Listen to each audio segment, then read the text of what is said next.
Рудникот за бакар Бучим ја заврши својата експлоататорска фаза и откако оттаму се извади се што можеше, овој капацитет се затвора.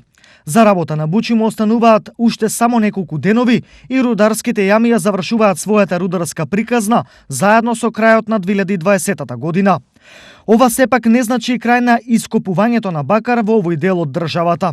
Веќе во јануари наредната година рударите од Бучим се селат во Боров дол. Значи, ние планираме да рудникот Боров дол врши испорака на иста количина како и се уште постоечкиот површински коп на Бучим, односно 4,5 милиона тона руда на година, што ќе овозможи да постоечките преработувачки капацитети, флотацијата и другите објекти работат со полн капацитет, односно исти капацитет како и оваа година. Во Боров дол се очекува да бидат ангажирани вкупно 307 рудари, кои од земјата ќе вадат бакар и злато.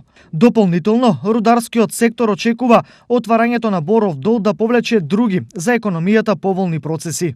Перспективите се добри, тоа ќе мотивира додатни инвеститори да инвестираат. Македонија има се уште недефинирани прашања во врска со рудните потенцијали на бакар. Се очекува дека цената на бакарот и понатаму ќе расте. Каква економија вкупно ќе има од тоа треба да видиме.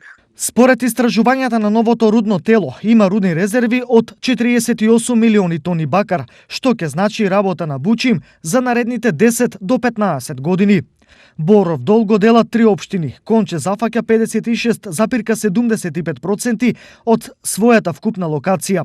Во Штип 39,03%, а во Радовиш скромни 4,19%.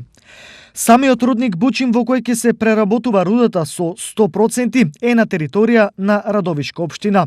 Значи, овие 3 општини ќе имаат удел во експлоатацијата и преработката на руда, а со тоа секоја од општините ќе може да смета на финансиска корист по основ на концесии.